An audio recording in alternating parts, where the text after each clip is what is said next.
Michael McFadden. Mr. McFadden, please take it away. Thank you, Robert, and thank you everyone for your interest in Alpha Cognition. Today, I'll provide an update on the company, our lead product, Zunvel, and our commercialization efforts that are underway in the U.S. All statements I make today may contain forward-looking statements. The implications of those are on this slide. I ask all audience members to read this slide if you have questions on the implications of those statements. Now, I'll kick off for those who may not be familiar with Alpha Cognition's lead compound. It's a product called Zunvel. It's a benzygalantamine. This product that was approved by FDA for the treatment of mild and moderate Alzheimer's disease, which is a broad label indication that could be used in 80% of patients that suffer from Alzheimer's dementia. This product was approved in the third quarter of 2024. We launched in April of this year, so our commercial launch is underway. We are focused on the long-term care or nursing home market with our initial commercialization efforts. And in the first quarter of launch, we generated over 1,500 prescriptions. While we're not providing revenue guidance for the year, we are providing expense guidance, and that'll be in the range of 34 to 38 million. We're targeting profitability. In 2027, the company believes it has the capital to achieve profitability with our current efforts. We also have licensed Zunvel in an ex-US market in Asia with our partner CMS Pharma, and we've initiated a number of R&D advancements with the compound, so announcements will be forthcoming as we're successful in obtaining Zunvel approval in multiple countries across Asia. You should begin to see that in the first quarter of 2026. A bit about Alzheimer's disease. So Alzheimer's disease symptoms are typically communicated as a slow decline in memory, cognitive function, or behavioral issues that are inconsistent with a person's character or current behavior patterns. Drugs like ours belong to a class called the acetylcholinesterase inhibitor class. Our drug is an acetylcholinesterase inhibitor. It is also an alpha-7 nicotinic modulator. A bit about the class. It's a very large class therapeutic area. 11 million prescriptions are written every year for patients that suffer from these symptoms, and the drugs in this class are used readily as initial first-line therapy all the way through end of life. About 40% of patients, once they or their lifespan, once they have Alzheimer's disease, is spent in an assisted living or long-term care facility. So we feel this fits really well with our commercialization strategy.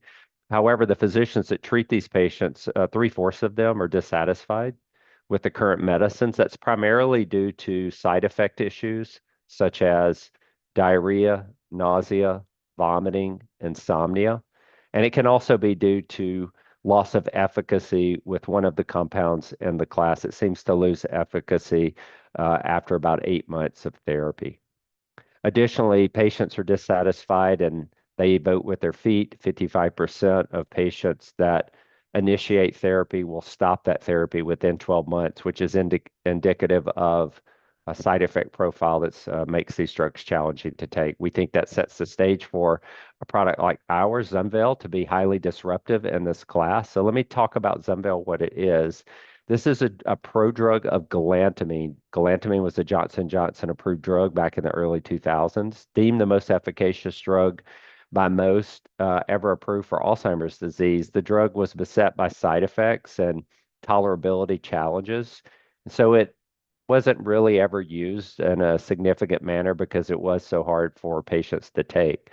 Once the product lost patent exclusivity, the lead scientist for the Johnson & Johnson program took the product, modified the chemical structure, added benzoyl ester, a gluconate salt for increased solubility. We added a proprietary coating around a tablet formulation of this drug, which allows the drug to bypass the GI tract, the small intestine with active drug release. This minimizes many of the side effects seen with other drugs in this class. Our drug is then subject to first pass metabolism where the tablet coating's peeled off, the esters cleaved, the active drug release occurs in the brain. We get about 15% more drug in the brain where it's supposed to work, and we minimize delivery of drug in the GI tract and small intestine where it shouldn't be present. Thus, we believe we have a really well-tolerated compound with active effects in the brain, which is the goal of this drug class when physicians treat it. Now, I mentioned this is a very techie slide. I'll mention two things about our compound. It has an effect on acetylcholine. It increases acetylcholine synapse of the brain. The impact of that is improved cognition. It also, though, more profoundly modulates the alpha 7 nicotinic receptor. This is important because it stimulates a pathway in your brain called the cholinergic pathway, which enables you to remember, enables you to process what other people are saying and react to that. Additionally, our drug has a downstream effect on other receptors like dopamine and glutamate, which are responsible for effect on behaviors that can occur with Alzheimer's disease. These behaviors typically or most commonly are aberrant motor behavior, pacing, repeating, scratching, pulling, or agitation, anxiety. And there are multiple other behaviors that do occur with disease. Our product has demonstrated pretty robust effects with those behaviors. Now, let me talk about the class. That's what the drug is, how it works. Let me talk about the class and talk about differentiation we believe that Zumvel has versus the leading compounds that are used. So I'll go through the class and then talk about those differentiation points. The class is led by a drug called donepezil or Aricept. It's a generic compound. This drug is used in about 70% of patients that have Alzheimer's disease. A second drug is Exelon. It's typically used as a patch formulation. The patch is used in an attempt to bypass drug effects in the gut and minimize GI side effects. To some degree, that is true, but this drug also has a number of issues with skin because it's a patch with skin rips, skin tears, bleeding, skin irritation, etc. But that drug is commonly used about 20% of the time. And then galantamine is seldom used. It's less than 5% of all patients. There are a number of patients that are untreated also in this class. Either they have tried and failed all drugs, or they have tried and failed at least two. Now, how does our drug differ from the current drugs that are available for patients to take and doctors to try? It really is in three areas of differentiation. Number one is tolerability. So our drug has been purposely designed with prodrug technology. We have a delayed release compound. We have a proprietary coating that prevents active drug release in the GI tract, and that minimizes side effects that are commonly seen with other agents in this therapeutic area. In our clinical work, less than 2% of patients had GI issues. Since we have launched drug into the US market, we've had 2 reports of GI side effects in over 1,000 patients on medication. We're not saying that more side effects haven't occurred. That's what's been reported to the company, but it bodes that we have a well-tolerated compound. Number two, our drug has 0% incidence of insomnia. The 2 leading compounds in this class have a 30% incidence of insomnia or sleep disruption. That's very important for an Alzheimer's patient. If you can't sleep in this therapeutic area, your disease degradates fairly rapidly, and a good night's sleep minimizes many issues, not including disease degradation, but minimizes nighttime awakening and mobility challenge patients from having issues of falls. Number 3, our drug differentiates from other drugs on proven cognitive effects and functional performance. We use data out of Europe that demonstrates galantamine, the active moiety of our drug, has strongest effects on cognition and had the strongest effect on progression of disease, meaning delay in progression of disease. And then last but not least, our drug has a strong effect on behavioral symptoms that do occur about 80% of the time with Alzheimer's patients, and that's primarily due to its effect with glutamate and alpha-7 nicotinic modulation. This is a very important aspect of drug care in this class because many patients suffer from these behaviors, and that leads to institutionalization and or if they're in a facility, it leads to significant challenges from staff in managing these patients. Now, let me speak to our launch strategy, how the company has gone to market, and our focus over the course of the coming months and weeks. We have chosen the largest segment in this market. It's called the long-term care. You see it on this slide, LTC. That's the nursing home market in the US. Why? It's the largest market. It represents a $2 billion opportunity for Zenvel. Number two, it is highly concentrated. About 70% of patients in a long-term care facility have Alzheimer's disease. Number three, we believe it has the fewest payer restrictions, so it allows us to get drug to patient without some of the challenges that would be present in the commercial marketplace. And four, the doctors who treat these patients are highly concentrated. They have long-term care practices. Basically, all they do is treat patients in nursing home settings, and they're very seasoned and experienced in treating Alzheimer's disease. We can manage this with a very small sales footprint. We have about 50 salespeople. That gives us critical mass in the market and provides stay state on a go-forward basis for the company. Two additional comments in long-term care. There are 1.2 million patients in long-term care facilities. 70% have Alzheimer's disease. That represents about 850,000 patients. So there's a very large patient population in this disease area for us to target. About half of these patients are stopping their medication over the course of a year. It's typically due to side effect issues. They can't tolerate their medicine, or the medicine has lost effect from a cognitive symptomatology, and the patients are looking for, or the doctors are looking for, an alternative treatment regimen for those patients. And then I'll speak to where our sales footprint is. So we have about 50 salespeople across the United States. They're typically in large metro markets where high concentrations of patients reside. We call on medical directors. We call on the nursing home itself, typically the director of nursing, and we call on consultant psychiatrists. These are psychiatrists typically will ascertain and consult on behavioral issues that occur with Alzheimer's disease. And these are our three targets. Now, to date, we have called on almost 2,000 nursing homes. We have about 15% of those homes that have written prescriptions or processed orders for Zenvel. We've called on over 1,500 doctors, and about 400 of those physicians have written orders for Zenvel, with about 2/3 repeating those prescriptions.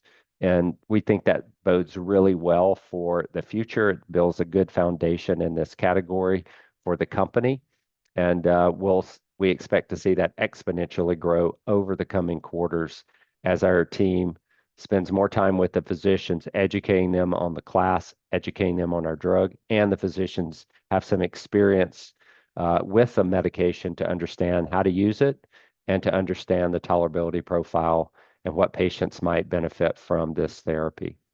Additionally, in this category, we'll be looking for clinical and or strategic partnerships with pharmacies, long-term care facilities from an educational perspective and or other perspectives to strengthen the Zenvel promotional opportunity in long-term care. Now, I'm always asked about payer. How is the drug covered? Can doctors get the drug if they write the drug? Yes, they can. We've made early advancements in the category by solidifying our first national contract with one of the PBMs. This accounts for about 17 million potential lives that can be unrestricted.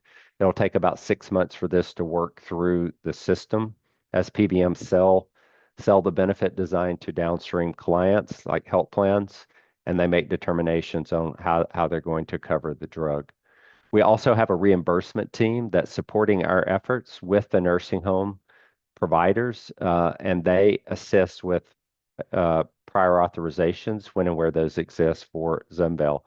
As you may be aware, most new drugs are prior authorized when they launch in their first year. Our drug is no exception. Our reimbursement team really helps guide and and work with the doctors to obtain approvals for ZUNVEYL. A bit on the financials. So we generated about $1.7 million in revenue our first quarter. It's about what we expected, and we anticipate that will grow steadily this year, and then we should have a sharp acceleration in 2026 as doctors have worked through initial trial of ZUNVEYL, and they are figuring out where this drug may fit in their protocol or in a patient type that they would use with regularity. Additionally, we've managed expenses fairly tightly. We'll see some increase in expenses in the last 2 quarters of the year, but we're guiding to 34 to 38 million range on our expenses for the company. This puts us on a path to profitability in 2027. So we're excited that the company will begin generating cash in a very short window of time. And if we achieve average or normal penetration in this class, we could have a $200 to $600 million drug potential with ZUNVEYL. And that would be a drug that's taking 10 to 25% of market, which we think this drug has the potential to do based on the differentiation it has shown in the marketplace.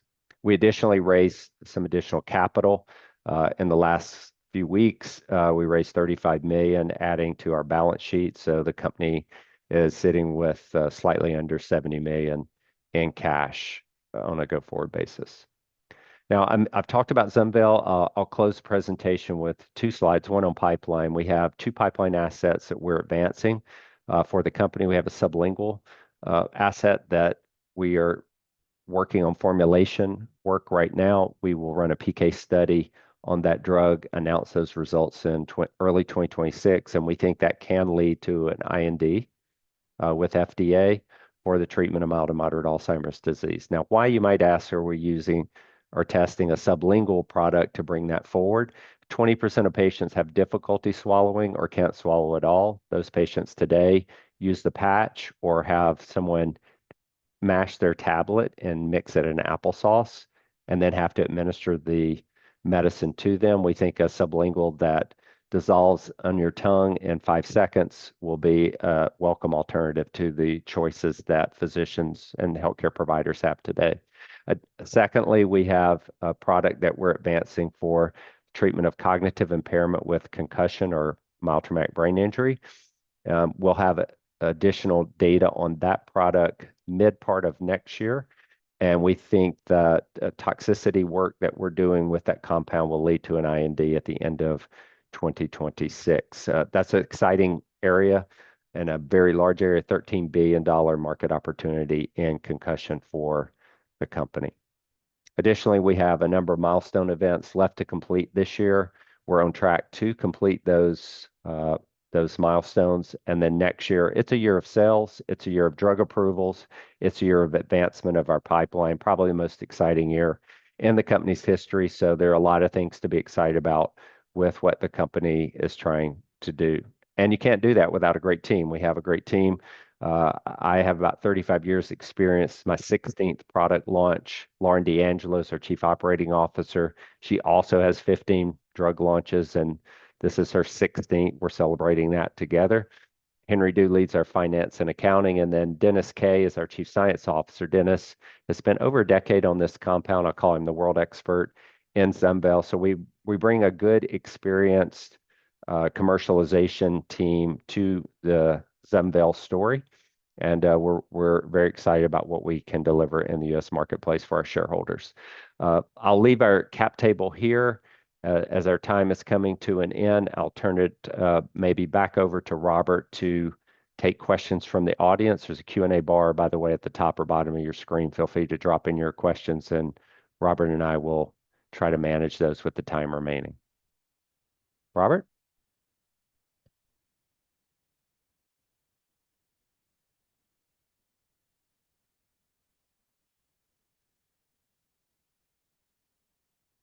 And I'm seeing one question here on cap table. We just raised some capital. So this cap table is pre-capital raise. So you'll see some additional shares go into the cap table. Will be about 27 million shares post that capital raise. That cap table will be updated in the days to come. So stay tuned for that information. And Robert, other questions? Sure. Well, thank you very much for that presentation. It sounds as if Sunnyvale has addressed and solved some of the GI issues that have held back the use of the acetylcholinesterase inhibitors. And your target market at this point is the long-term care and nursing home facilities. Are you planning to address some of the mild to moderate patients, or is that something that you're expecting to go after once the sublingual form is Yeah. approved? So we are addressing mild to moderate today. Those most of the patients actually in a nursing home are mild to moderate Alzheimer's patients. So about 80 to 90% of patients in a nursing home have mild to moderate Alzheimer's disease. That's the only area we promote in, and certainly we're focused on those patients today in the long-term care setting. But to your point, in the neurology segment and the primary care segment, there are many, many more patients out in the marketplace. Those markets actually represent $1.5 billion opportunity in neurology for the company. We do plan to advance and launch into the neurology segment once we achieve break-even status for the company. So we look forward to that in 2027, being able to launch a neurology force into the neurology market. And today, we have neurologists that are already writing product. We have primary care and internal medicine doctors already writing product for their patients. They can get the product. Patients can buy our product at the pharmacy. It's covered with their copay or their Med D plan, typically. So they can get it, but our focused effort in that segment will come in about a year, a little over a year. Sure. Okay, yeah.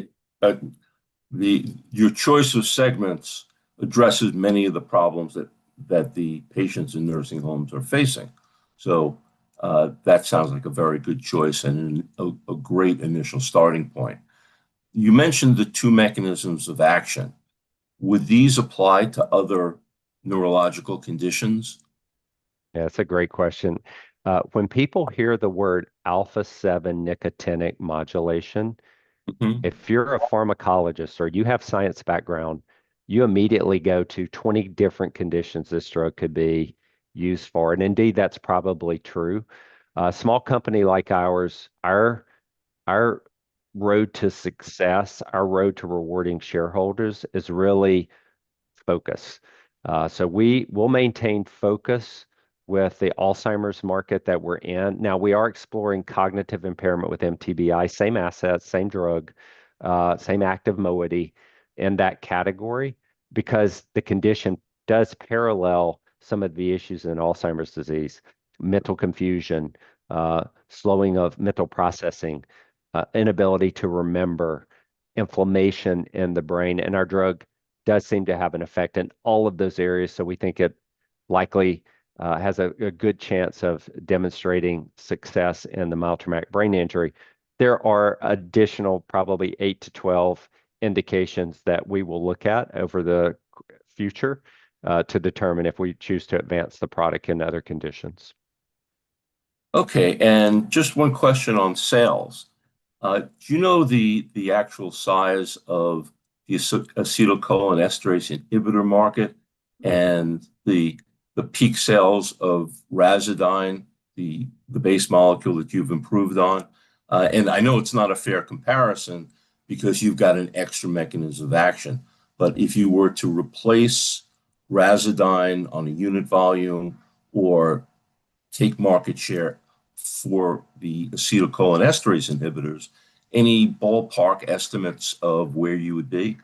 Yeah, it's a great question. I'm going to go back to one of the slides to let everybody see an illustration as I talk about this. The long-term care acetylcholinesterase market is a $2 billion market in the US. The neurology psychiatry market is 1.5 billion. Add those together, $3.5 billion market.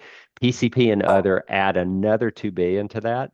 So in total, you're looking at a market size that is about $6 to $7 billion in the acetylcholinesterase class. So it's a huge market.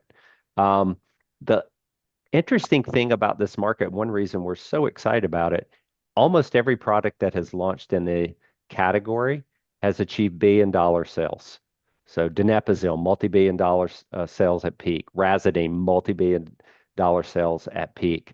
And galantamine, to your point, Robert, it probably had the weakest of all of the drug sales, but it still achieved 250 million in sales for that compound. So we see that as a base case uh, for what this drug can deliver. And we think that with the differentiation that we have, that we could see something much north of that if we're able to execute well in both long-term care and then ultimately in neurology. Yeah, it sounds the team that you've assembled has a tremendous experience in launching drugs in these fields. So yeah, I think you've certainly stacked the deck in your favor, and the size of the opportunity is enormous. It without asking market share questions, it sounds as if you wouldn't need to be the best drug in the category, even though you are. Yeah, we think we are. We think the drug's highly disruptive in that regard, has multiple differentiation points, but you're right. Uh, a drug with modest differentiation should be able to achieve north of 200 million in the long-term care segment alone, and north of 3 to 400 million in total category. We believe our drug has many more differentiation points, so that's one reason we're excited about potential upside for Zunveil. That said, we have to execute well. We have to educate the doctors, their staffs. We have to communicate the scientific information on our drug so that doctors do feel comfortable with it, and then work with all of the associations for guidelines and strategic opportunities, which is what the company's focused on doing. Terrific.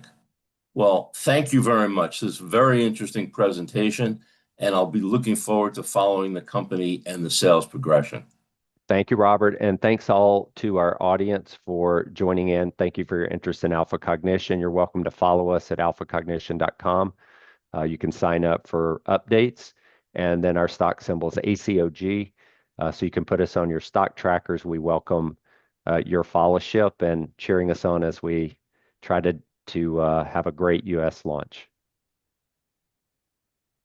Their time in the spotlight.